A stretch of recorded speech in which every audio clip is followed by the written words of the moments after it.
the mood for love. Simply because you're near me. Funny, but when you're near me, I'm in the mood for love.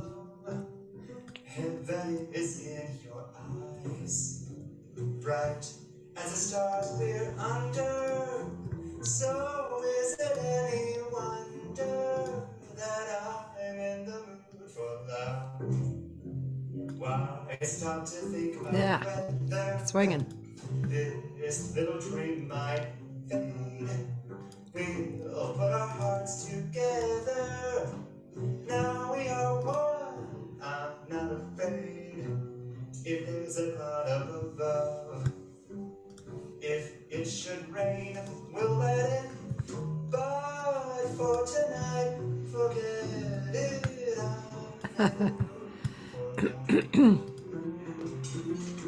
Yeah.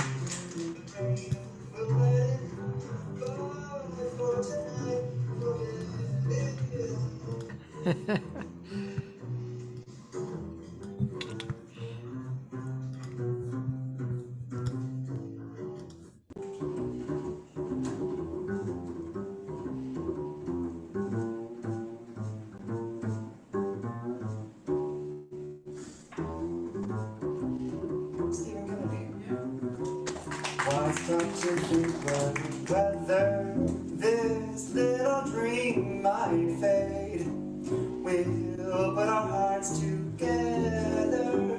Now we are one. I'm not afraid.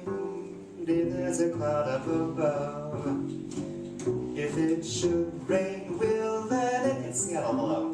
But for tonight, forget it. I'm in the I'm in the mood.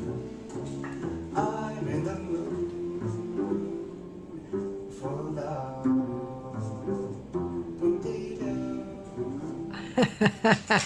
Yeah, Nick. Yeah. Ladies and gentlemen, my guest, Nich Anderson. Hey, everybody. Hi.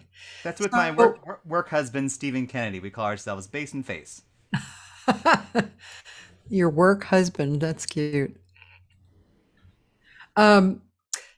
So this is a little unusual because Nick was busy for Wednesday. So I'm having this Monday, the 23rd from 2:30 to 4:30.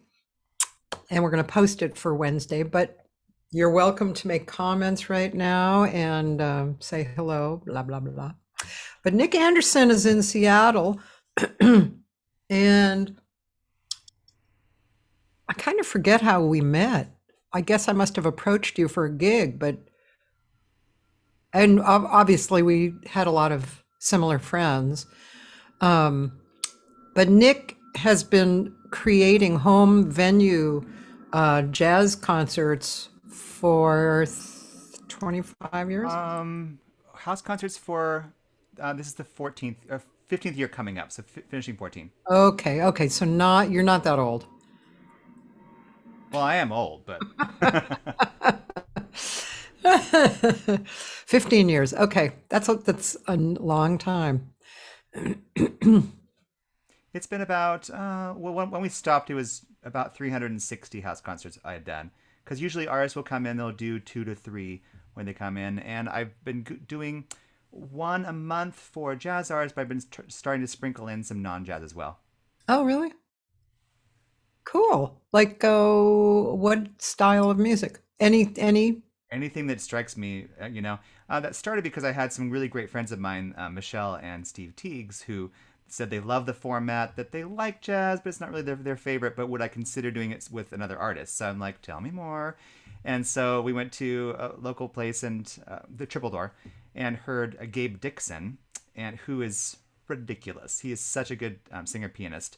And so he's been back, I think, 4 or 5 times now for this series. He's wonderful. He is the pianist right now for Tedeschi Trucks Band. Oh, okay. He's awesome. And then David Ryan Harris has been a couple times, who is the guitarist for John Mayer. Oh, cool. Mile 12 is a bluegrass band. Who knew, right? But so good. Let's see else. I mentioned someone else that was... Oh, Fault Lines. I am a huge Disney fan. You can probably figure that out. I'm in the Donald Duck room right now. Yeah. And we were in downtown Disney in LA, or in Anaheim, and walking past listening to the buskers, which of course are hired by Disney. So they're, top quality. And Steve my husband, was ready to go off to some ride and stuff. I said, could we pause for a second and listen to them? He goes, fine, fine. So we listened to a song and then another song. And I said to him, they're coming to do JazzVox. He's like, sure they are, honey. And so I contacted them, and they've been here twice now. What was really magical was they came and performed for my students, and they treated them like rock stars. I mean, you cannot imagine louder screaming, because I, got them excited about them by showing a bunch of clips beforehand. So I've had jazz artists, and because I have a jazz choir at school, and then as well a variety of other things to interest students to bring musicians into school. Excellent. Wow. Very cool. So, okay, let's kind of ask about you. I would like to know some things about you. So first of all, where are you from? Originally from Salem, Oregon, the capital city. I lived there for 23 years, and I've been in Washington State about as much. I got my first teaching job up here in Chimacum, Washington, which is close to Port Townsend, teaching high school and middle school choir and drama. And then I continued moving for a variety of reasons, usually having to do with cats. And ended up teaching middle school in Federal Way, and now I teach high school, and I've been at Todd Beamer High School for the last 15 years. 15? Mm-hmm. Yeah, okay. So I'm sure when I was there, because I remember some kind of big group, and that was having to do with them. It's been a long time since I was there, but I kind of remember that there was some kind of a workshop that I did for a larger group of people. But anyway, so you did you grow up singing per se, or what happened along the way? Definitely, I sang in choirs, like starting in 6th grade all the way through college, and jazz choir starting in 7th grade. So it's been singing jazz specifically has been part of me forever. Yeah. And I finished college. I was in the college jazz choir at Willamette University in Salem, Oregon. Uh-huh. And I wasn't singing jazz for a couple of years, just because where I was living, there wasn't really a greatest option. And then I started singing with Seattle jazz singers, and then Blue Street Jazz Voices. And then I took a break for the last 5 years from jazz choir singing. And I've been singing with the Seattle Men's Chorus and their small group, the Supertonics. And I will be rejoining the Blue Street Jazz Voices this fall. Cool. And when did you start a love affair with jazz? I mean, was it the jazz choir, or was it something else? Absolutely, jazz choir. And of course, great instructors that encourage us to do listen, listen, listen. As that's the way you catch the style. It's more caught than taught. And so just started listening to recordings as much as possible. Back in the day when you couldn't stream, and you had to, hunt down recordings, and there may have been some dubbing of cassette tapes. Yeah, there may have been a little bit. Yeah, that's right. And then just CDs, and I've ridiculous. I think probably, I don't know, about 2,000 CDs, which I have a hard time getting rid of, because they just I never pull them out and spin them anymore, but they're like my babies. Yeah, I know. I pull them out to look up, who wrote the song or arranged the song or musicians on a recording, those kind of things. But most of it I listen to online now. Me too.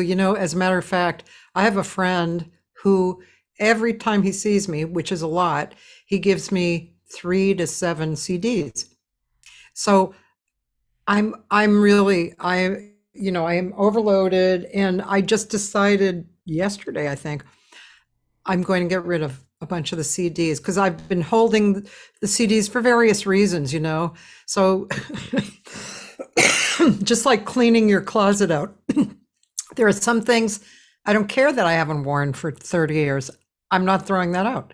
Right. And then there are some things I can throw out. So it's the same way with the CDs. It's like, well, there are several, like ones that I saved, for instance. this time were the Lighthouse Stars, because every song has a different group of guys on it. And, you know, for me to find that online is, I don't know if it'll even be possible. So stuff like that I'm saving. And then, you know, certain things like just, you know, my people I just can't get rid of, you know, whatever. But there's a lot of them that, and I keep setting up in my house, like I have a CD player here in this room, but I have my my computer too. And it's still confusing to me how to balance all of that, you know. What do I need? Do I need the CD player? I think I do, but I don't really use it very much, you know. I do most of my listening to CDs in my car. Like whenever I go on a road trip with other people, etc. You can plug in and just, you know, stream still too, but I think it's fun. So I'll just grab a bunch of CDs with me and go. Just like you, there are some artists that I won't. They're just too close to me, you know. Yeah. All the Carmen and the Mark Murphy and the Nancy King and the Rebecca Paris and just the artists that touch you the most. They mean a lot to you. Yeah. And you still have a CD player in your car. Oh yeah, I know. It's a 2019 Subaru Forester. I was shocked that it came with a CD player. Right? But it was just meant to be. Wow. I've actually been thinking about getting one put in, you know. And then I wonder about it. Am I really going to bring CDs in the car to listen to? And because I actually practice in the car a lot, you know, and yeah, and then I like to be pleasantly surprised by what comes up on my iTunes. It's like, oh, I don't remember that being in there. That's good. So, when you moved to Seattle, you started teaching in the school system, and then and it must have been shortly after that you started your venue series, right? Let's see. So I got here 97, and I started this series in 2008. So it was about a decade later. And what happened is one of my favorites, Nancy King, who's from the Northwest and from my home state, of course. She lives in Portland, Oregon. And if you don't know Nancy, you got to go check her out because she's just the best. Anyways, but she was at a camp up in Port Townsend and mentioned that she was going to have a house concert.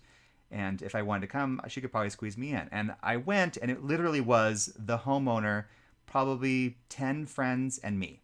So I only knew Nancy, and it probably was Steve Christofferson with her, I'm sure. Yeah.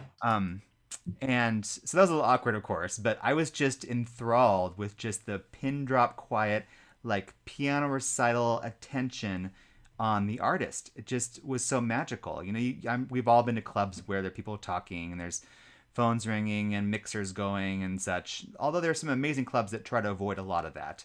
But it was all about the music. You know, the person with the worst view and the farthest eye contact from the performers, like, you know, 20 feet, 30 feet at most. Ridiculous. And then the aspect that goes along with that, of course, is that there's usually food involved and drink and such, that you socialize with the other guests. And, you know, most times at a club, you may have 2 minutes talking with the artist afterwards, if that. But, I mean, especially if you're a presenter, of course. You know, I have lots of time to talk to the performers. Maybe do some sightseeing and such. But every person who's at the show can talk to them at intermission or afterwards for quite a few minutes and get CDs signed, no big deal. So it was just so magical. I was like, this seems like something I want to do. So I went home and researched it online, looked up house concerts and such. And I went to a local one, which is called Our House Concerts by the Haslams. We're doing them nearby. And went to one or two of theirs and thought, this is very magical. And of course, the more of them that you go to, the more you think, I love this aspect of it, but I would refine it and do it differently because I'm me. So the Haslams would do theirs around 80 people or so, I would guess, at least 60. So again, people are, 10, 15 rows of folding chairs back as opposed to like 5. So to me, it wasn't quite as intimate. They also, it was a potluck, which was, it was pretty, builds community because everyone has a chance to talk about their dish, and it was pretty awesome that way. But the quality of the food was hit and miss, not necessarily at the Haslands, but at someone I would go to. And I had some homeowners to do my series that were very interested in providing food and making the quality really high. So that's been a mainstay for the most part for the series too. Hmm. I also went to. I have to interrupt you for a second. There was Yeah. the one I did when I was up there. The woman had written her own recipe book. Oh yeah, Do you remember her? absolutely. Boy, she had That is amazing recipes. Woo. that is Patti of Patti and Andy Carr on Camino Island, and they have had, I think it's 103 house concerts for JazzVox for me. And Wow. that was an amazing, like we talked about artists going through, 2 to 3 in a weekend. It's so great because I would just rotate the artists and the sound equipment through different communities, which had a very different audience. And it's like having family in those different areas. So Camino Island's about an hour and a half drive from where I live, but worth every second. And they've just hung up their hats from being hosts after 13 and a half years. But I mean, what can you ask more than the amazing experiences that they provided to their peeps? I've been trying to find someone in the area that can, open up their house and do that, but haven't been successful yet because it's hard to see that leg drop off from the series when I know the audience is still there too. But I'm just so thankful for Patti and Andy Carr. The food was always amazing. It had this Yeah. 180-degree view of the water up on Camino Island. It's just ridiculous. Um, but yes, she has a food blog as well. I should send you the link to as well. Oh, So cool. she continues to post, and you can search for recipes on Yeah. her blog very easily. They're Nice. indexable and such. So shout out That's to cool. Patty. But yeah, like Matt Miner in Portland.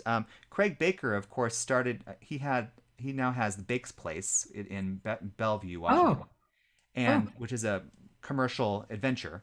But he started out with having house concerts in his home. So I call out to Craig and Baker. His series was very inspirational.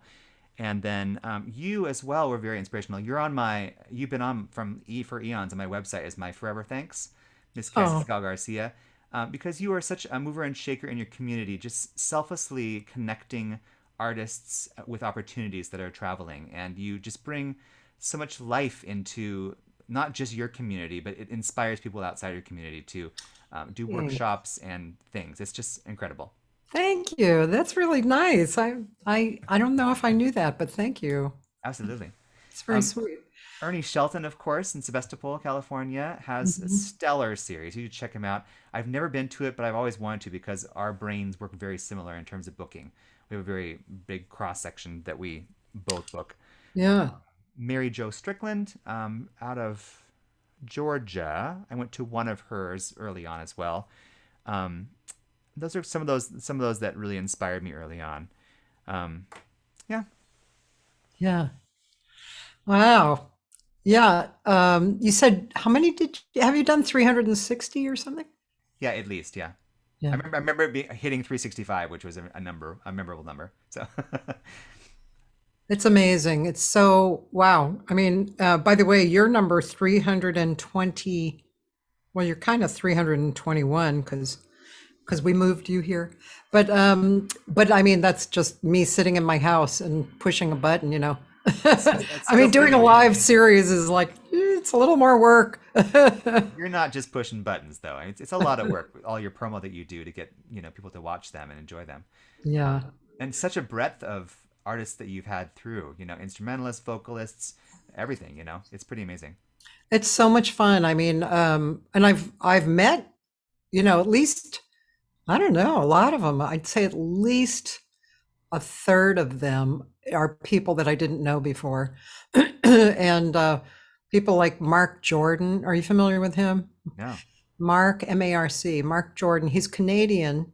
He's a guitar player, a writer, and a singer, and he paints as well. But he's really interesting. You should listen to him.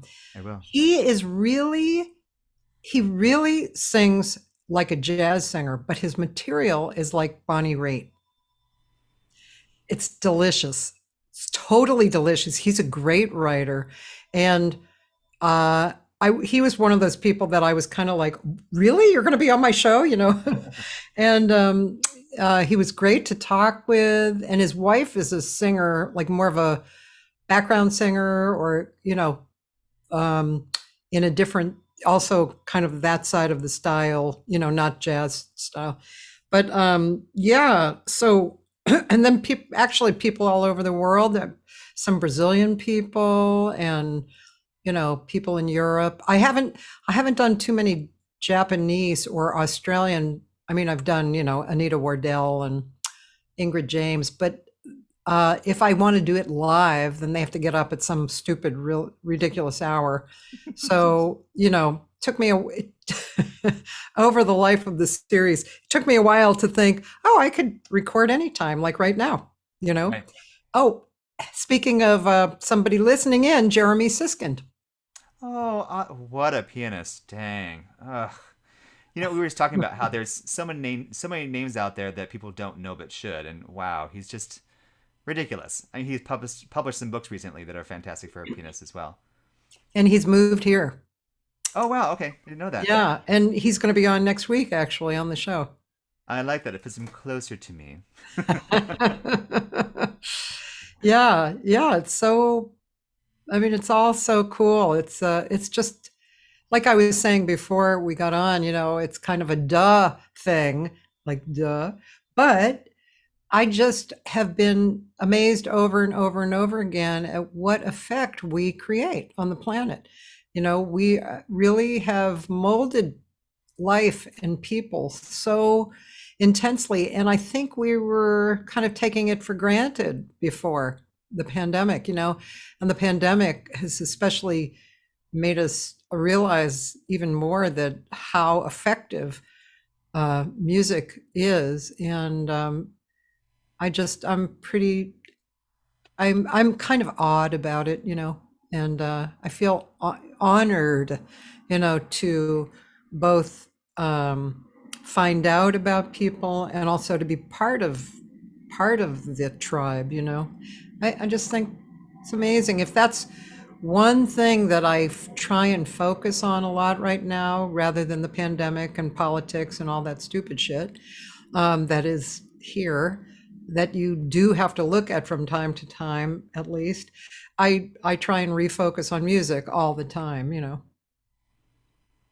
And that's, everyone has artists and songs that relate to them, and you never know when your music is going to be the one that connects with them, or someone that you're presenting will. And the community that you build by going to concerts and creating concerts and workshops and things, it's just, we're just doing our part to try to contribute to community. Exactly. Yeah, it feels good. Absolutely. Yeah. Yeah. Yeah, that just kind of made me go, my brain went, woo. Yeah, because we're doing that. I mean, and as you mentioned, some of the other people who are doing it as well. And also people like Alexis Cole, who's really, I mean, she is so strong and gung-ho, and not only a great singer, but also has taken a lot of responsibility to bring jazzvoice.com into the world, which is amazing. It's amazing. Her taste for people to do master classes and workshops and such is just exemplary, and really has built community and opportunities for people. That's really fantastic. Mm-hmm. And she also is an amazing performer. I mean, she gets it, but someone who could have just, curled up in a ball and done nothing all this time. Yeah. You and she and many others have done something with that time to continue to connect with people, and even more so to do things that they hadn't thought of before, bringing in people from different communities and from far away that they hadn't before. So yeah, it's great that you and she were reinventing yourselves and opening those opportunities to everyone. Someone else like that, Marianne Sullivan, since early on, she's been having these vocal jazz repertoire every Saturday for eons, just learning new tunes. She just has a wealth of tunes that she just so generously, instead of sheltering to herself and keeping them is just taking 2 tunes a week and teaching them to a passel of singers for free. You know, it's always good to add to the tip jar, but just out of the goodness of her own heart, she's just doing it to entertain herself and to connect with people and to get the good word about, you know, some non-super standard standards, you know. Where is she located? She's in New York. She Bronx, Brooklyn? I forget. But fantastic singer, and just has a wealth of tunes that she's been sharing with us. And she provides all the PDFs online for people so that you have the chart. So And, cool. yeah, she talks through the form and the lyrics, and we listened to a couple of a couple recordings of performers doing that. Just an amazing service she's done with vocalists, and the point where after we had done like, I don't know, 100 or something, I don't know what it was, quite a few, and she took and basically did a roulette of songs, and people signed up for. She basically just said some people signed up and said they wanted to do the roulette. And then she assigned someone a song that we had learned. She's like, this is the one you're doing. You have a week to learn it. So that was fun. And then there was another one where she did a video assignment where she did all the songs we've done the entire time. And people signed up for songs that they particularly wanted to showcase, and then submitted 1 to 2 videos. And then we had like a big concert to share them out, which was really fun. So Cool. just people like you and she and, you know, and Alexis Cole, and of course those fabulous ladies, Janice Siegel and Lauren Kinnan with Vocal Gumbo. I mean, some amazing things are going on out there that just blow my mind. I know. I agree with you. I know. I can't. I tried to keep up with it. I tried to write down and you know, view everything, and then I realized at some point, you know, you can't see everything because it's too much, you know. And so pick and choose, and you know, and live your life. And like you, they do such a great job with Vocal Gumbo of doing such a wide spectrum of places that they pull in artists from, sizes of groups, styles of groups. You know, it's not just like their own style. Yeah, yeah. By the way, Maureen Renahan is here. Oh, nice. Hi, Marianne. And she said Marianne is in Brooklyn. Brooklyn, that's right. Now she said, we listened to your Star-Crossed Lovers. Were those your lyrics? Is that you or me? Because I did that song. It's not me. It's you. Oh, those are, thanks, Maureen. Those are not my lyrics. I'd have to go look and see who wrote those. That's a gorgeous song. Let me just see if I can bring it up. I don't know if you, but let me see which lyrics I actually did. Nope, that's not the one. Star-Crossed Lovers. Star-Crossed Lovers. You know, that might have been a hard one to come up with. I kind of remember that there was one song that I had trouble finding out who wrote the lyrics, and it kind of came up and then went away. I'm going to see if I can look in my files at the lyrics and see if I wrote that down, because I might have. But yeah, those were beautiful lyrics. Star-Crossed Lovers. Star-Crossed Lovers. Nope. Such beautiful, and you know, it's a short song. You know, do the stars control our fate? Do we play out some old tragic tale? Have our paths crossed all too late? And is our star-crossed love doomed to fail? Can't you see in the night a blaze in the sky? A new constellation, you and I? Stop the stars, slow the moon. Don't let love end too soon. We're not through, we've just begun. Two star-crossed lovers shine as one. Well, what's beautiful, one of those moments in there, Stop the Stars, that's a part where it sounds like Turn Out the Stars. And so it's really, you know, it's one of those things that, you know, when you're a singer who knows a lot of lyrics and you appreciate those little spots, you know. Thanks, Maureen. Yeah, absolutely. And it's fantastic that she plays vocalists like yourself for people to hear, you know, doing the work and like really bringing a tune alive. So yeah, any vocalists out there, if you've not checked it out, go to Facebook and find our group, Vocal Jazz Repertoire Hang. and sign up. And all the PDFs from the past are still available. And there's also a Spotify playlist for a lot of the music. Oh, cool. It's a pretty cool opportunity. Wow. Wow, that's pretty nice. I don't think I had heard of that. That's really cool. Great. I wrote it down.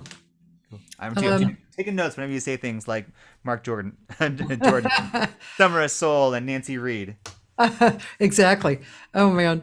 Okay, I'm gonna play the Anita Wardell thing that you had Anita Wardell from Australia. Yep. And England. You never know with that girl. Oh, well, I know that's true actually. And I'm gonna play this because you had her at a concert and then you sang with her. And Bill Anshel, he's Bill Anshel on piano. too.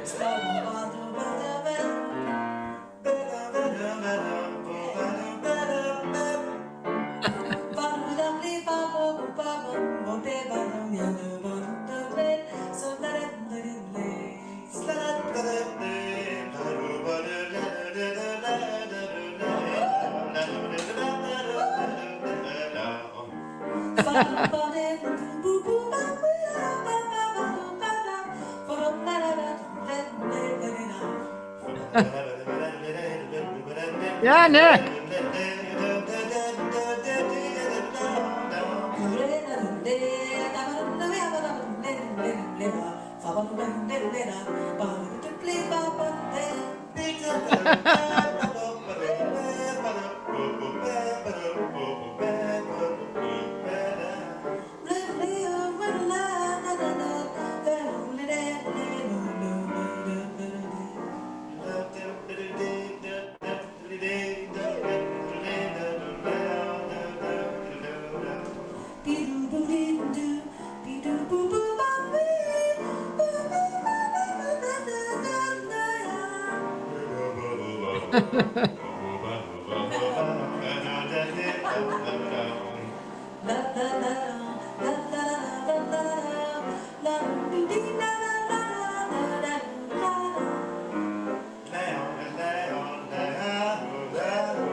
Yeah, Nick.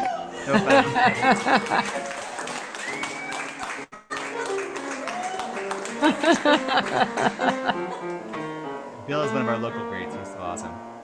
Yeah.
Yeah, cool.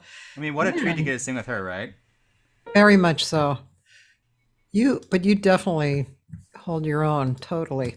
That was really beautiful. You have an amazing feel. I'm a swinger. That's what we do. You're a swinger. You are a swinger. One of the things I've learned from, some folks like yourself who've come in have had workshops while they're there. And like, I can't remember if it was Anita or it was Dina DeRose, but one of them was very specific about scatting should either happen on the beat or off the beat. There is no in between. And with conviction and really knowing what pitch you're planning on singing as it comes in. So I've been trying to do more and more of that, being really, really deliberate with my rhythms and pitches, about thinking slightly ahead about what I'm going to do rather than being reactionary. That is a very interesting subject to me, because so much of what we do is mental. Everything from technique to what you're speaking of. That it's not just like throw the spaghetti against the refrigerator and see what sticks. There's a commitment. This is actually one reason why I love Paul Jost. He's committed. It's not like he's planning everything out, but he sees what's immediately in front of him, and he decides and he moves. So what comes out is wonderful, and it's really him, that comes out, because when you do that, there's nothing in the way, Yeah. He's definitely very unique. Yep. Paul is here. He's the first. He and Jim are opening for the series after the C is done. So it's like September 10th, because my CD release party, this is my new CD, my CD release party is the 10th, and he's on this. And nice. I was wishing that he would come, and he said, you know what? I'm going to be in Seattle that weekend. I was like, shit, man, it's like this close, terrible. But yeah, I think the conviction thing, definitely, like not being loosey-goosey, but people can really see that you are crafting something with purpose. With Jim is just as deliberate as well. And then, of course, Dean Johnson on bass, he has ties to the Seattle area, so he'll be here as well. He is one of the best bass players I've ever heard. Right? Yeah. Really incredible bass player. Very often for JazzVox, just because of money, especially when I kind of cap out at around 30-ish people, and I can't charge too much, and there's some expenses that go along with it. So, duo is usually the best, and sometimes even solo. So to have a trio is pretty decadent, but he happens to be out here, so he's generously doing that for us. So, and they're going to go up and perform for his family as well up in Anacortes. Oh, that's so cool. Yeah. But getting back to what you were saying, that for me, I'm kind of, let's see, I'm trying to think about this. For the last few years, even before the pandemic, I have been trying to focus my attention on delivery. Really, it's basically what you're saying, but really connected to the delivery. Like it's not that I wasn't doing that before, but there's some heightened awareness that's happened over the last few years of how it feels, or how to get there, or how to do it consistently. That's why, again, listening to Paul do it, I mean, looking around the room at the audience, everybody was stunned. And that's why, because he was doing that, like clean line, from him to the through the delivery, and that, and also having joy all the time, even if you're singing a dark song, a dark ballad or something, still having joy of the creation, and that actually has changed both my technique and my delivery. He being an instrumentalist himself, I think that plays a lot into it as well in terms of his timing and rhythmic figures and such too. Do you like envision while you're scatting a particular instrument other than the voice sometimes, ever, or no? I do not. I don't know why I've never really done that, but I like when people do that well, but I've just never done that. How about you?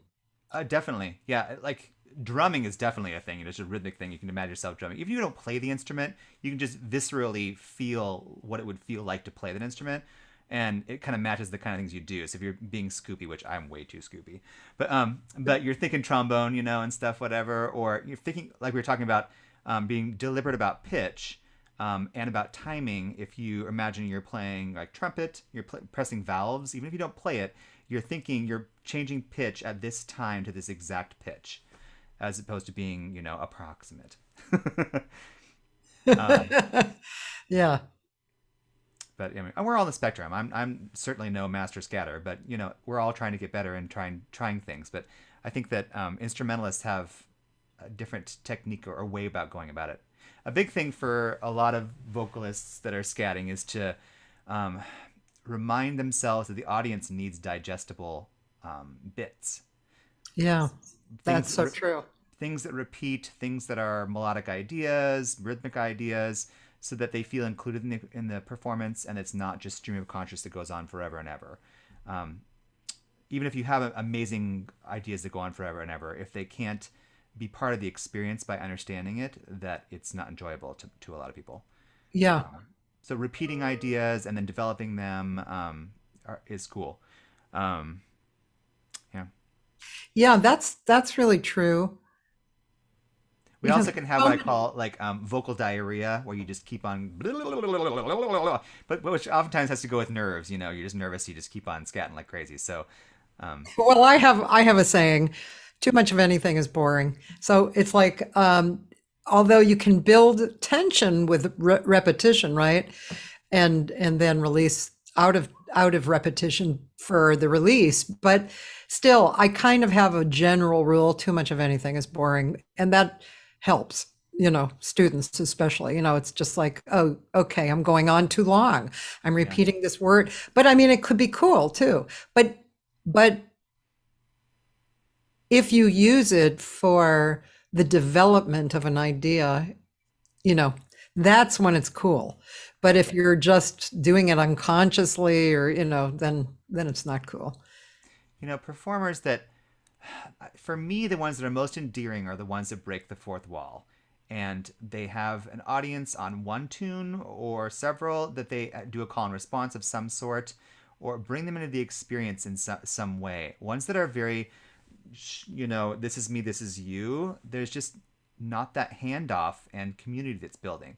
So I almost like encourage performers, the earlier in your set that you can do something that involves the audience, like some kind of a tapping thing or a call and response, something, I don't know, anything to make them feel like they're part of the experience. They are in like that because they're part of the performance then, It's a good idea. And it makes me think of times when I've done that, and you're right, especially in Japan. Oh my God, they love that. Seriously great.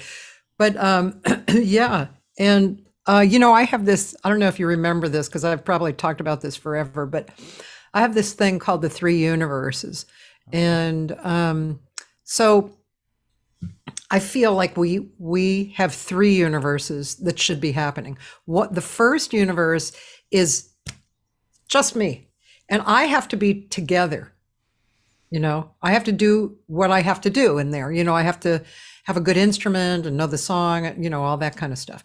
The second universe has that and the musicians.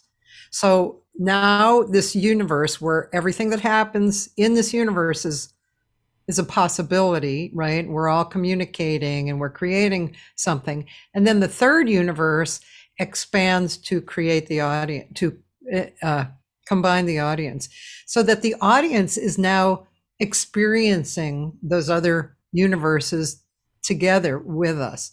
And those three universes have happening all at the same time. Like sometimes you have people who go to the third universe first. And I don't like that either. It's like, no, because you've neglected, you're not even thinking of the second universe, you know? And so it's a good idea. People can relate to that, you know, that idea. Someone who's a master of that I've had the opportunity to get to see a lot of this summer because, well, over COVID. Because of course, you know, I didn't just stop. We went to online and started doing virtual shows, which has been very interesting. Because then you're very dependent on the artist's technology and comfortability and connection, all those things, right? So, but I was just basically trying to do what I usually do, is host and to promote and those kind of things, which was harder to do with people who don't have their own kind of built-in audience, but people who already did or had a large audience was easier with. Quickly look who I have had for those. Oh, but 4 of them I've worked with a lot over COVID times. One, which is Hampton, Calloway. And that girl, she's amazing at the fourth wall breaking down. I mean, you feel like you're in her living room. She, and of course when she performs live as well. And when she takes her improvisatory songs and takes in words from the audience and makes a song right in the spot, it's ridiculous how talented she is and able to bring in the audience that way. Yeah. Jane Monheit as well has been great. She chose to go the route of pre-recording her performances so that it was the product that you were sharing on Zoom, which I like Zoom as a format because the audience, they're actually able to hear the audience applaud for them. So that's crazy. Yeah. And of course, my role is to give them or take away the ability to unmute themselves. Otherwise, they would start talking or asking questions or stuff in the middle of a performance, you know. So, you know, whatever. But by doing that, she kept the quality really high and didn't have to worry about the broadcast, you know, the internet connection, all those kind of things. So she would do them in advance, but what she did to make it still personable, which is kind of unusual, was she would sit with them during the Zoom session in the chat and talk about it while she's performing, you know. So people say, "Oh my God, this is my favorite song. La, la, la, la. Why'd you do this? You know, I love your, you know, your nail polish color. What are you wearing? You know, like all the kind of stuff that you would never imagine people that could ask you in the moment of you performing. She was doing, as well as Max, her pianist. He's ridiculous, right? Hamer. Oh yeah, definitely. Whatever. Incredible. But yeah, and so that's been really great too. And of course, they continued on the live format by doing a Q&A at the end of the concert so people could ask questions and such. So that was a nice hybrid of doing something that was high quality recorded and then being part of the experience, fourth wall in the chat, and then live at the end for Q&A. Yeah. Carr and Allison does everything live, like and Hampton Calloway does.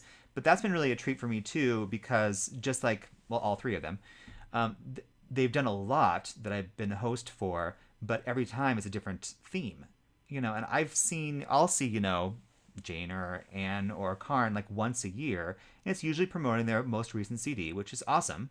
But I mean, it gave them the flexibility of doing, you know, 10 shows or whatever. They could do one on summer songs or whatever that they may not have toured through Seattle during summer. But it's been amazing just to hear them do so many tunes and get to know them better. Yeah, very. There's so many amazing shows on, you know. In fact, yesterday I copied, which won't, you know, this is just another one of those things, but I copied all the tabs I had open, which was like 40 tabs, onto a different piece of paper, you know. It was like, come on, I don't need all these open, you know. It's just, you know. But it's hard to pull yourself away from the wonderful things. Like Russell Ferrante did a gig. We have a club in LA, Sam First. Oh yeah. And you know, I mean, they have amazing players at least 3 times a week, 4 times a week, and you can see them on YouTube. And you know, I don't want to forget, you know, Russell Ferrante's group was so wonderful. And then there's Just Jazz, which is another live situation in Hollywood. Used to be once a week. Then the pandemic closed it. Then now it's back once a month. Leroy Downs is a jazz DJ, and he's got great taste, amazing taste. Now he's booked in September. It's going back to once a week, and he's booked through June. And they just opened up another night somewhere else. So, there's just it's a tremendous amount of stuff, fantastic, So in New York, Mesro and Smalls, they have And- live feeds every night too. yeah. And what about Emmett Cohen's? Oh yeah, nice. Yeah. Have you heard, by the way, speaking of Emmett Cohen and singers, did you hear that young singer who's amazing, that black singer? She's young. She sounds like, He's with Cecile, right? McLaurin Salvant. I'm not talking about her though. This singer is like, she's got to be 21 maybe. Some Samara. Oh yeah, Samara Joy. Yeah, yeah. Oh Nice, right? my God. I saw yesterday, I saw him and her like, in his apartment or whatever, wherever they do it. It's just unbelievable Right. what she, How do you have that depth of emotion and understanding at that age? I know. It's amazing. yeah, Yeah. she had to be somebody else in her last life. Yeah, she and oh man, I wasn't ready to say this name. It's gonna space me. She had another classmate that are both fantastic, and New York Voices Jazz Camp. They had them on one night as a master class. And where did they come? I was in New York school. There's another singer, yeah, that I've heard. I can't remember. I totally can't remember her name. Yeah. Yeah, and Alexis Cole's school, where she teaches. That's where they both came from. Yeah, right. Wasn't one of them her students? I think so. Yeah. Yeah. Yeah. I can't remember if it was Samara or somebody else or the other person, but yeah. Phew, damn. I mean, it's so exciting, isn't it? Totally.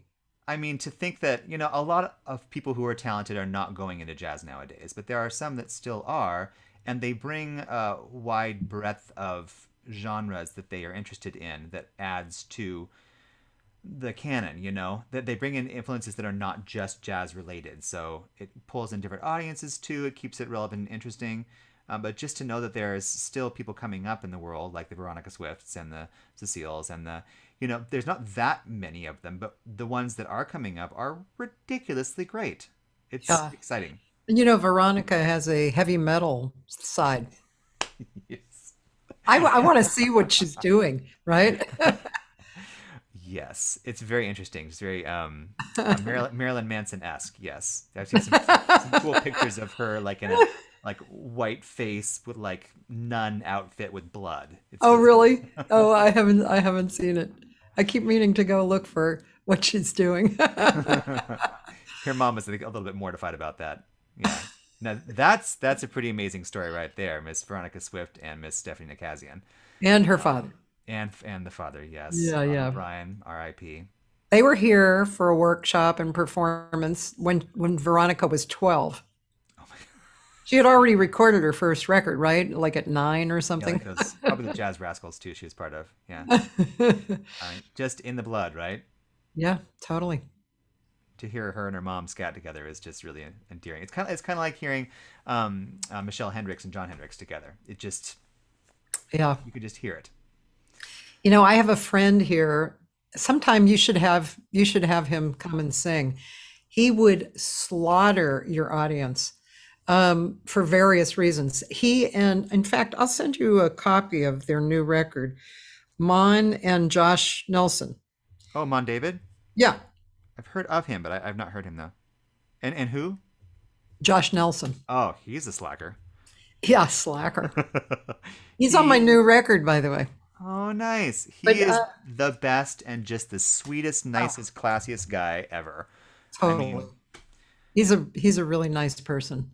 Just a slam dunk. I'm turning 49 here and soon. I was starting to plan what I'm planning to do for my 50th because I was thinking like maybe I'll rent out a hall and do a big thing or something or whatever. I was like, nope, I'm gonna do a JazzVox weekend like usual. It's just I'm gonna have 2 singers instead of 1, and I'm gonna have Mr. Josh Nelson on the keys. So I already have him lined up. I have to work on the 2 singers. I've already asked them, but I'm not sharing out who they are yet. So Cool. Well, just to tell you about Mon David, he is he's Filipino. He lives here. He's like a king. Seriously, he's a king. I've seen him sing in front of orchestras, like at Disney Hall. I've seen him sing in small groups. He's actually in my group Fish to Birds, the nice. improvisational group. And but he's a little, he's definitely kind of a Mark Murphy, influence person, but he's his own person. And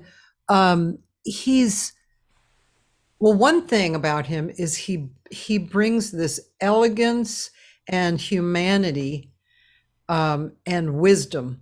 That's what he brings. And he's adventurous, but his voice is beautiful. And this is why I started talking about him. He has 2 children who are musical. They've done a lot in the Philippines, and they write and they sing and they play. And when I saw them sing, and then they brought him up, I lost it totally. I was absolutely a basket case. Me and this other friend of theirs, we were weeping because the power of, well, first of all, what Mon has given to them is obvious. It's like this elegance and respect and humility, which, when you have those things and you're showing them and you're vulnerable with that, I mean, that kind of stuff is really incredible to give to an audience, and then they bring him up and you see the whole thing in action. It's really mind-blowing. But Mon David is like amazing. Amazing. Family/siblings, I mean, is just something different. They're connected timing-wise, tone-wise. It's magical. That's why we like it. Who else made me cry? Who's that? And talking about people that you wouldn't normally speak with, 2 Brazilian, grandfather and grandson, Philo, gosh, I'm going to have to look up how to pronounce his name and their name. He and his grandson were, sorry, I'm doing this, but hold on one second. He and his grandson were on my show, and from Brazil, and Felipe Machado, that's his grandson, and Philo. So Brazilian, and both guitarists, and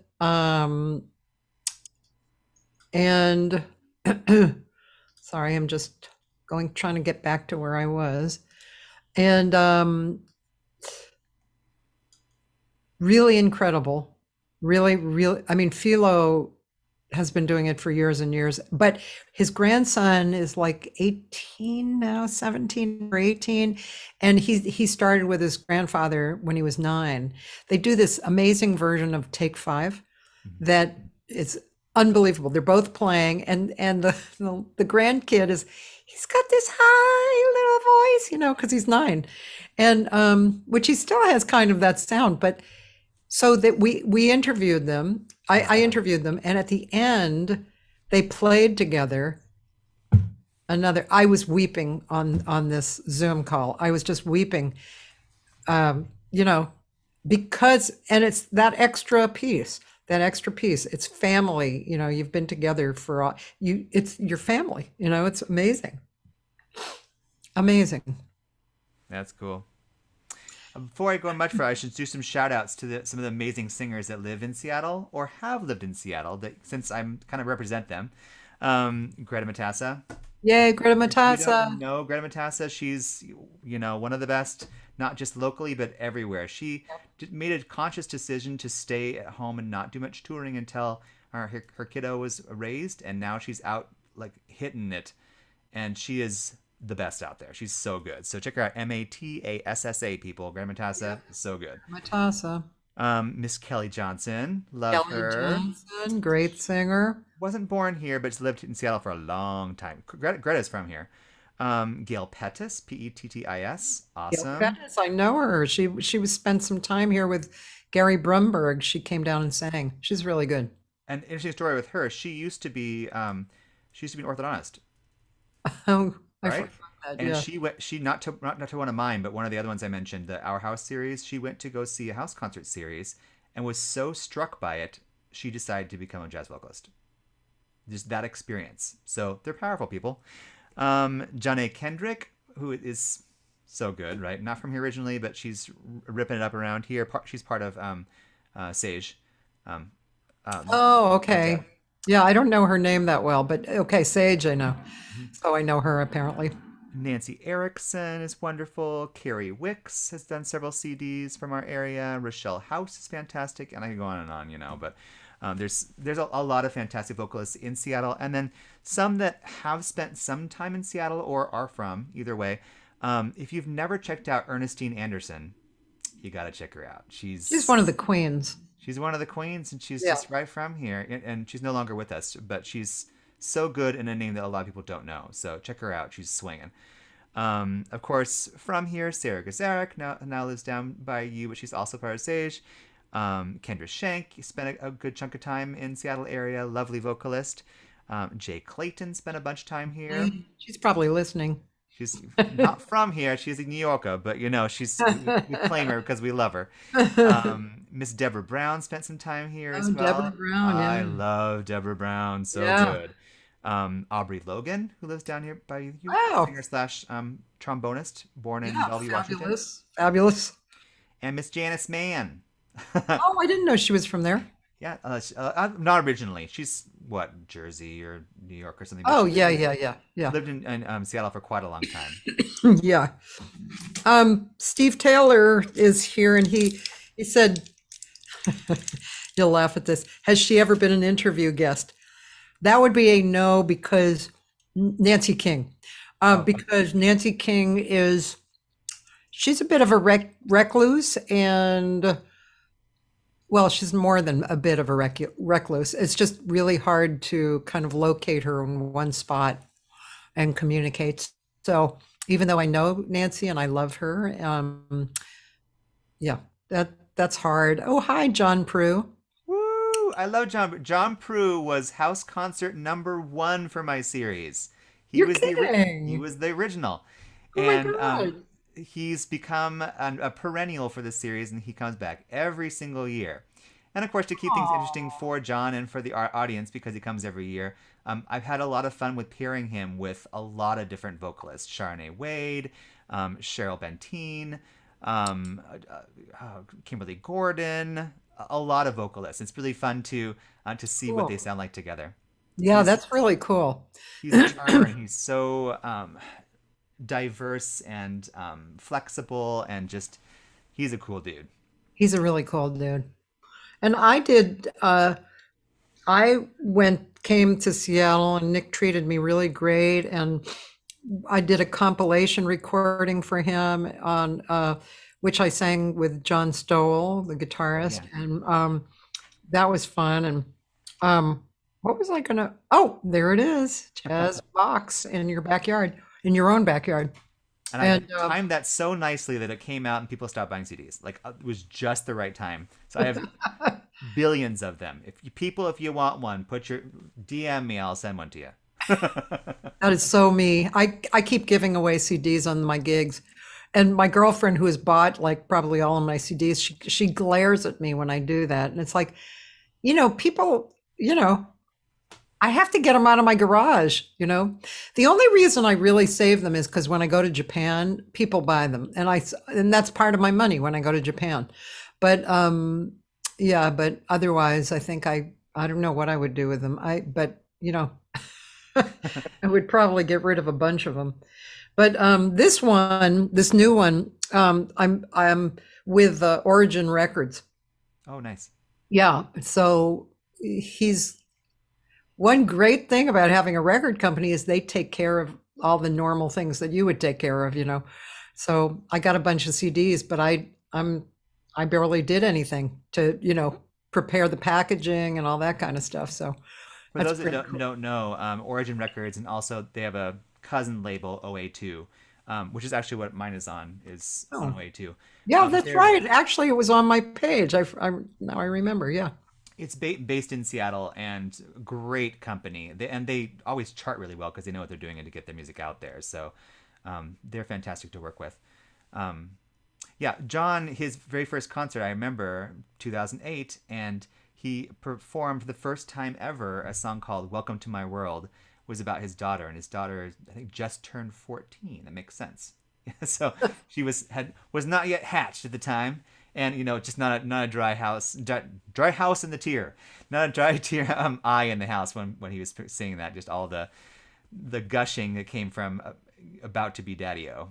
Oh, Um, yeah, we pretty beautiful. much love Mr. John Prue up in this northwesty area because of him coming so often here. Yeah. Well, he's easy to love. That's right. That's a good name for a tune. um, yeah, let's see. You and I missed each other the last time I was in Seattle. I was staying at Greta's, and I did a workshop there with my old boyfriend from college, Ron Peters, guitar player. And yeah, that was the first time we'd played together in 35 years or something. But I caught you and Greta at North Square. Other Oh, side? at the Yeah, wine place, right? yeah. So I saw you guys perform. Yeah. And did you know my friend Jan Robbins? Did you know her? No, I don't think so. She was there too that day. She was a singer from LA, and she was very interested in Christmas caroling type of stuff. And anyway, yeah, she was really wonderful. She actually passed away a few years ago suddenly, like had a heart attack, which was really weird because I was writing her a happy birthday message, Uh-huh, and uh-huh. I went on her page and there were all these RIP things, and I was so blown away. I didn't talk to her a lot at that point, but still, you're always surprised when somebody's like, oh, they just up and died in the middle of, you know, your awareness, really sad. Yeah, it's been 14 years that there have been a few artists that are no longer with us. Hot O'Brien being one of them. Yeah. Patty Wicks, R.I.P. What a Oh, great. yeah. Now, when I was at your place, Patty Wicks I met her, so she must have been coming through, or I don't know why I met her, but yeah, She's so good. Check her out, people. And then, of course, Rebecca Paris, no longer with yeah, us. yeah. Um, Bob Duro, Kevin Mahogany.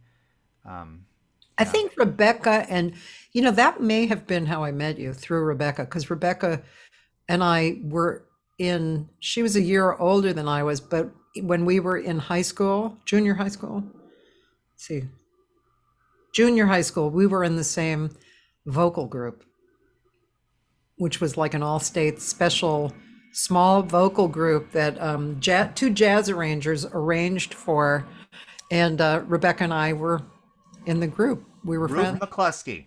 Ruth McCluskey. Exactly. Wow, not many people know that. She's, I mean, she is the female Mark Murphy. Oh yeah, The way that she reads a lyric, it's just so connected. so powerful. Yeah, Yeah, it's an experience seeing her in concert, which I mean, again, is a very you see each performer, and when someone moves you, you have to figure out why is that, and that's for her what the deal is that she really reads a lyric. And she said, which I totally believe in, if you don't love a tune, don't sing it.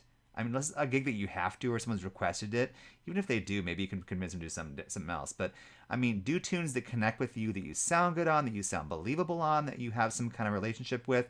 Because there's so many tunes out there, you don't need to do ones that. And I fall into this trap all the time. So I have to stop myself. And you were talking before we started recording about having students read through lyrics, not just sing them, and how powerful that can be when they really stop to think about the timing of how they're saying them, but the real meaning of the lyric, not just the melody. And allow your own images, your own feelings and images to come up. And that's why, like those singers I was telling you about, the students cried after one line of a song that really, like Blue Skies, which is normally, the reason why I even did that was because that song is so easy to kind of fly by, blue skies smiling at me, it's just like it could just go really fast. And yeah, that's why I had her slow it down. And she just she kind of lost it after the first line.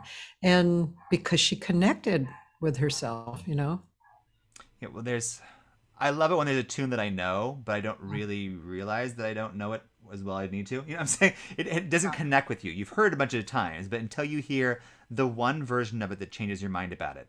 And like for a good example, Jennifer Scott, singer out of Canada, so good. Singer slash pianist, by the way. I saw her live, and she did actually part of a group called Crossing Borders, which was she and her husband, and then forget the other couple. Anyways, and the song was "It's My Party and I'll Cry If I Want to." Right? Yeah. She slows it way down, and the tune is so freaking sad.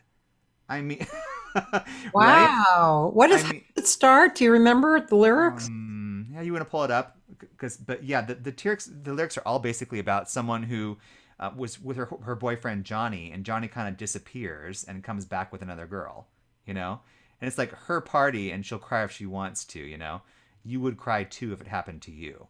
But it comes across in such a 50s boppy tune, that is all super happy.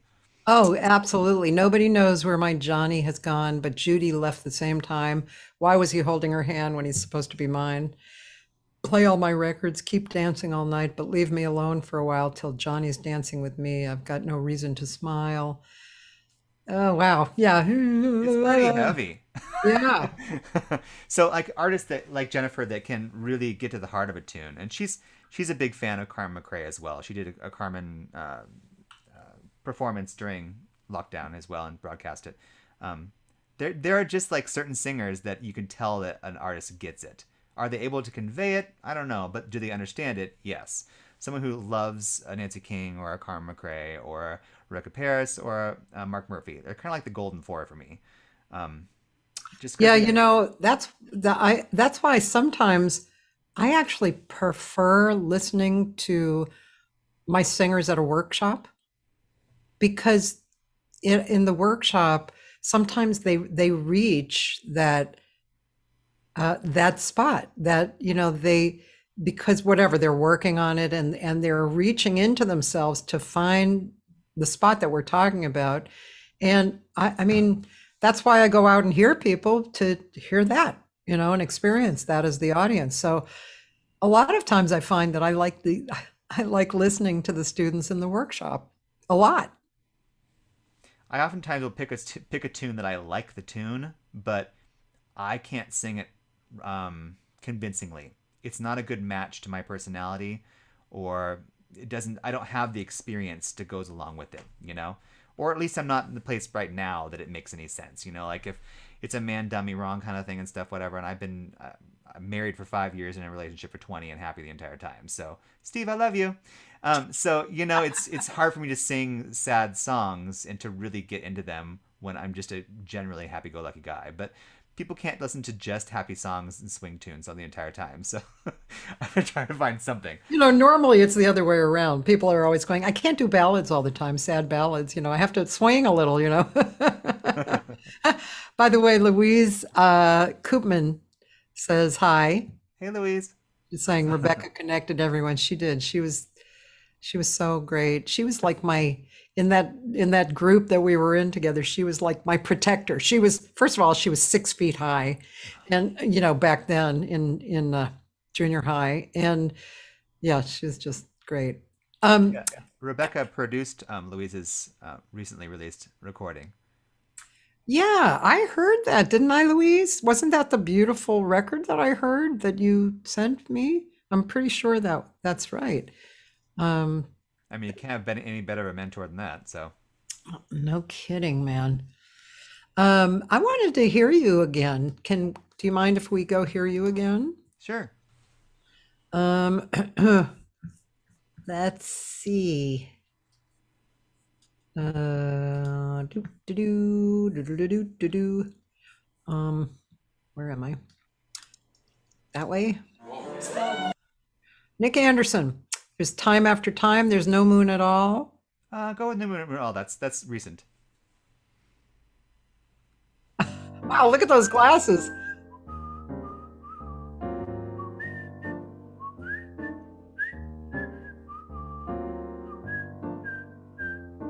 I'm impressed. Whistling takes a lot. No moon at all, what a night.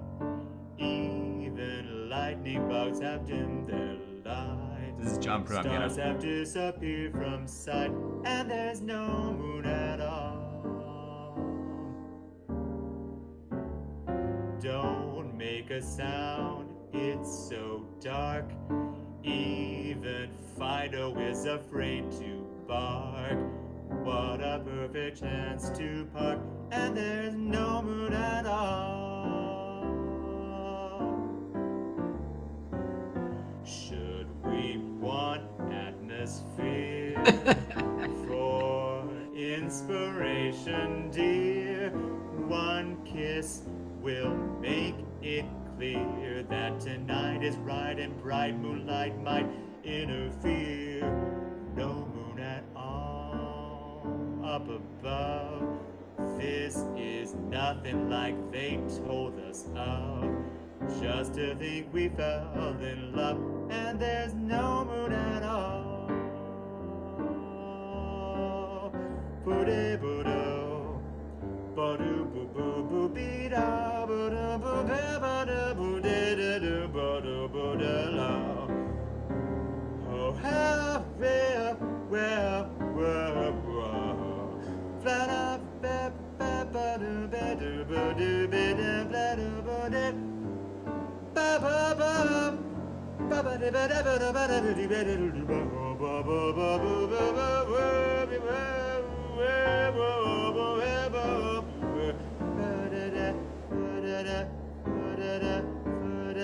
should we want atmosphere for a little inspiration, dear? One kiss will make it clear that tonight is bright and bright moonlight might interfere. No moon at all up above. This is nothing like they told us of. Just to think we fell in love, and there's no moon at all. No moon at all. There's no moon at all.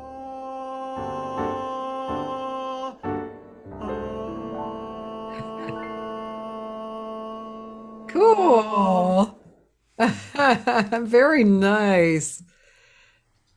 Wow, cool. I meant to ask you, and I don't know if I can't remember if I've asked you. Have you gotten familiar with Jamie Finley yet? No, we've only like over online, like email exchange or something, like early on when you mentioned he was in town. But he lives up north too, doesn't he? Yeah, a little bit. Yeah, a little bit outside. But he's a really, really good guitar player. Really good for singers, and he's a beautiful player. He's a great composer too. His songs are so great, and he's he's a beautiful guitar player. He's a little bit unusual in his playing. You know, it's not the same old jazz electric guitar player. He's really good. I remember like shortly after he moved up here, someone was looking for a guitarist. There was a touring through singer and stuff, and I was like, oh, I got someone. So he Yeah. ended up having a gig because of me, but Oh, cool. and that singer loved him too. So I hooked him up with Gail, actually. oh, nice, that's Yeah. awesome.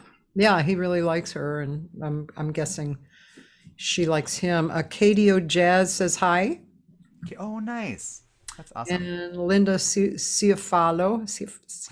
Oh, I love Linda. All these people are so amazing. Do you know Linda? Yeah, I do. Fantastic. She lives on Long Island. That's right. I've gone to stay with her and meet her whole family, but she's fantastic. Long Island, right? Peanut butter. Uh, She's the sweetest so ever. okay, so what's happening now, and what are you looking forward to? I know Paul Jost is going to be your opening, kind of back to business, and that's the weekend of September 10th. I know. And then Marianne Sullivan will be with Portland-based now pianist George Colligan. He's ridiculous too. He won the Jazz Connect competition many moons ago. He's an amazing pianist. They've worked together before and knew each other. But yeah, I've just been reconnecting with her because of the Vocal Jazz Hang. I was excited to have her come out again. And also, I asked her if she could do mostly tunes that we did learn and probably throw in a couple of Oh, super cool. standards. I think that'll be good for the jazz vocalists in the area like myself that want to hear new tunes, especially Yeah. since she's so sharing with charts. So that um, I think vocal jazz singers have this rap about being divas and about not sharing and about, you know, but I think the overall jam is that they're much more supportive than people realize. Yeah. Now, don't ask them to share a big band chart, but just about anything else they'll share. Which Well, is cool. that's true. Big band, because generally you pay a lot of money for your arrangement. I mean, but of course there's the non-personal arrangements that people probably don't mind sharing, but Yeah, right? absolutely. Or even arrangements too. Yeah, exactly. But most people will either give you a lead on where to find information, or they'll even just give you a chart, depending. And I get like if it's a special tune for you that maybe sharing is not something you do with just everyone. But yes, just the general feel I wanted to share with people is that singers are really generous out there, and Yeah. they are a community. Yeah. Um, let's see. So when I think about booking this series, usually I do it like March, April-ish for the following year. Yeah. Because it takes a long time to do all the pieces of figuring out who's going to... I focus on the vocalist first. I focus on jazz first. Yeah. But figuring out who the vocalist is going to perform with, and sometimes I pair them with someone who's local, or bringing them in with somebody that they know. It's kind of mix and mash. I like playing vocal mixologist and pairing people together that haven't worked together before, just to see what happens, if I think that they might do well together or enjoy being together. And sometimes it's fine. Sometimes it's magical. So it's pretty neat to do that. I usually have one of the New York Voices come and perform once a year. Coming up next year is spacing. Oh, it's Peter Eldridge with Rosanna Eckert, because they both play piano, and that's amazing too when they can do so much variety, Yeah. playing for each other and doing duets, and there's a lot you can go on there. By the way, she was just here last week for a workshop. What a sweetheart, right? Oh, and a great teacher. And her just she really jives with Latin music too in an amazing way too. Yeah. Have you seen her teach? But yeah, she's part of the New York Voices jazz camp too. Oh, I've had her okay. as my ensemble coach before, and she also oftentimes is a clinician up at the DeMiro Jazz Festival in Edmonds, Washington, / Linwood, Washington. It's about a half an hour north or less than Seattle, but it's been going on for like 40 years or so. DeMiro Jazz Festival, check it out. They're going to do it. They're going to stream it online this year, as well as having some of the artists in person, and it has an educational component that has school groups that come in and teachers like me. But it's a great organization. They've had Dee Daniels was their artistic director for many years, and then it was Sarah Gazarek for several years, and now the new artistic director is Kim Nazarian of New York Voices. So I'm excited to see what direction she takes the festival. I have done everything for that festival, from photography, ticket taking, just been on the board in general, being a teacher, being a performer. I was the president of the board. It's Wow. webmaster. So I've been my doing God. things with them for Jesus. over many, many years. I know, right?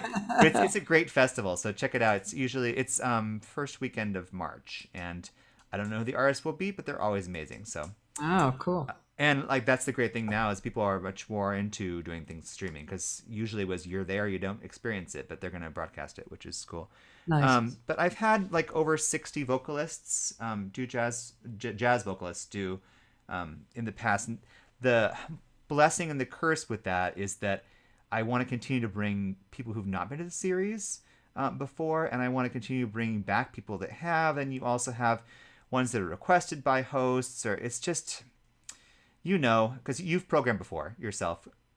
It's a blessing and a curse. You know what I'm saying? So I always kind of put down a bunch of names I'm considering, and then I have some like categories like new to the series, returning to the series, trying to do. I always try to pair at least one pairing of vocalists together to see what they'll do together. It's fun. I try to do some young, some kind of like a Samara Joy kind of thing, and then some that are veterans. Let's just put it that way. And you always have to look for a name or two that are, when you announce the season, is going to get people's attention. That they go, whoa, that person's playing there. What else you got? And I like to think that everyone that I invite to be part of this series is of a certain caliber. They're a Cathy Segal-Garcia. They are a Nancy King. They are a Kevin Mahogany. They are someone who has a certain quality that you can count on having a great time enjoying the musical experience.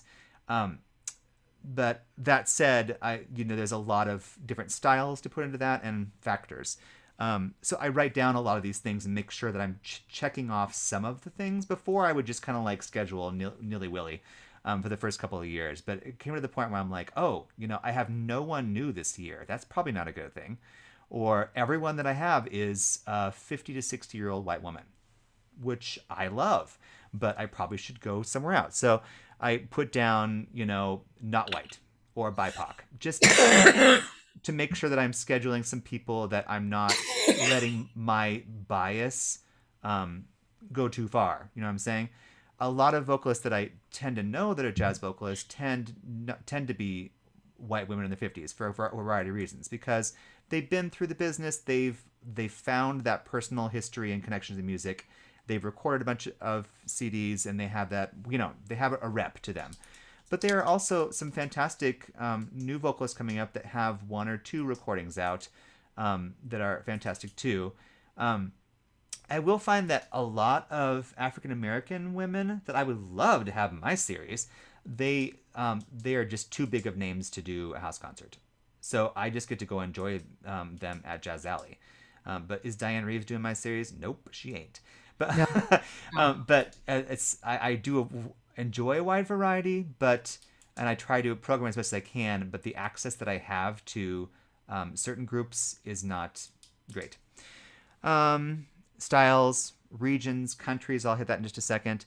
Host requests, audience requests, boys and girls. I had one year that I just called boys, boys, boys, and every single performer was male.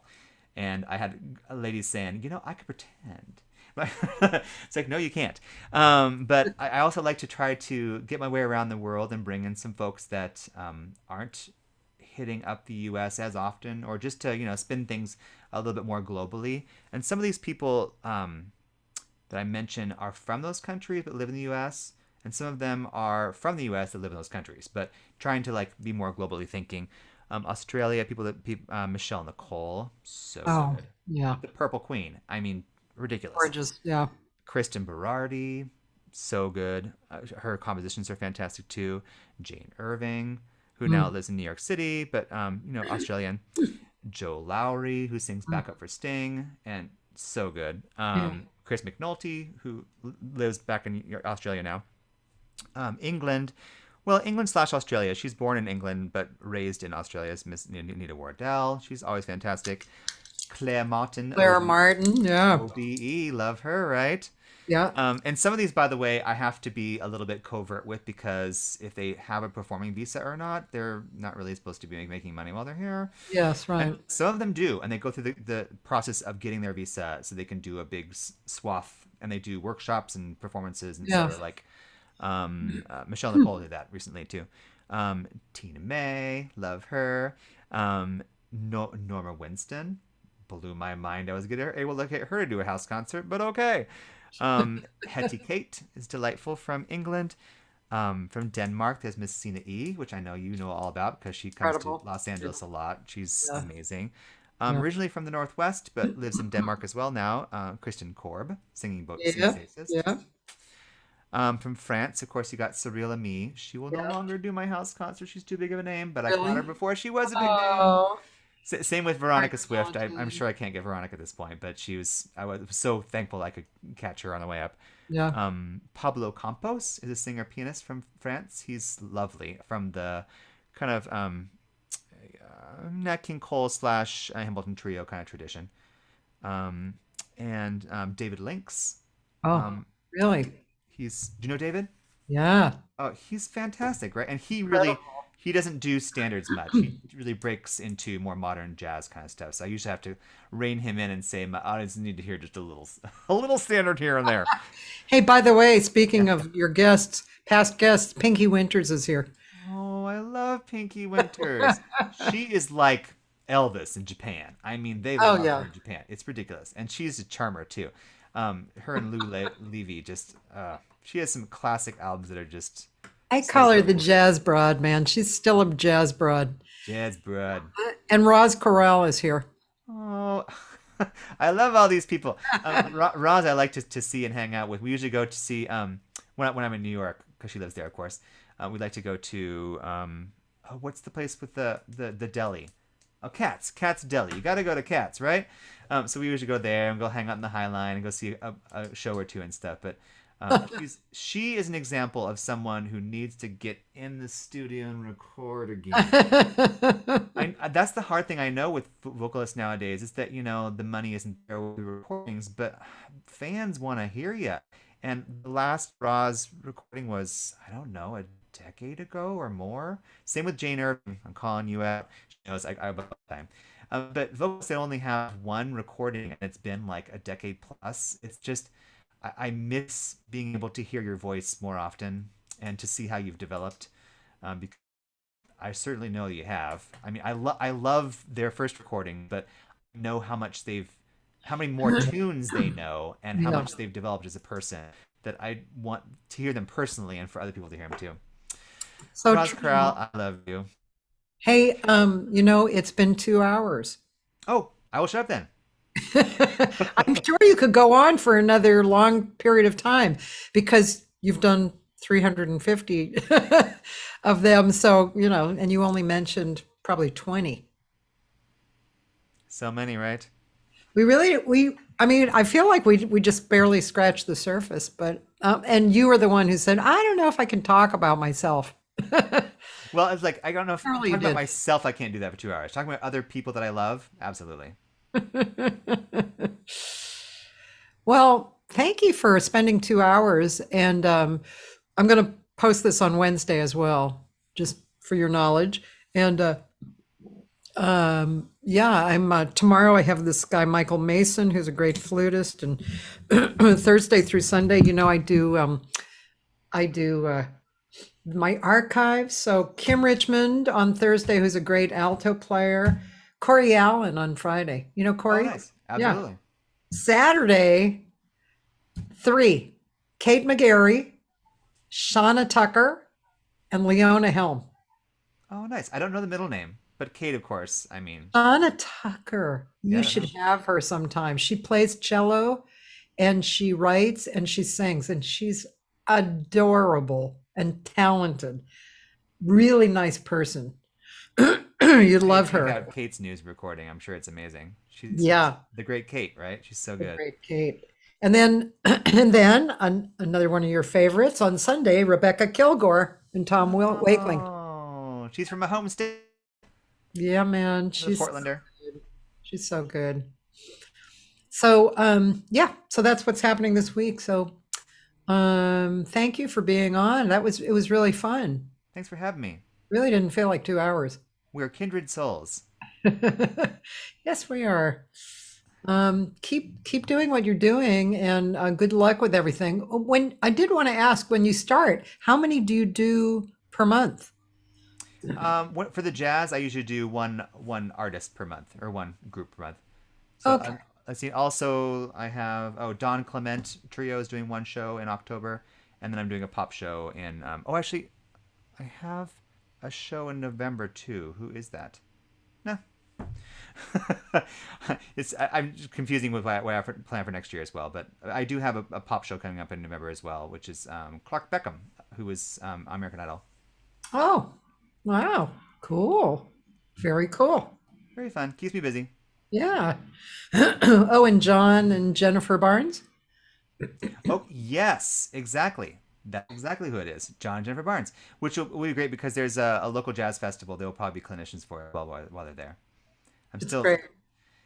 there. I mean, and John was a student of Jennifer's once upon a time. Yes, he was. And when I first met John and Jennifer, I was a clinician in Chicago where Jennifer was teaching and John was attending, and he was the pianist.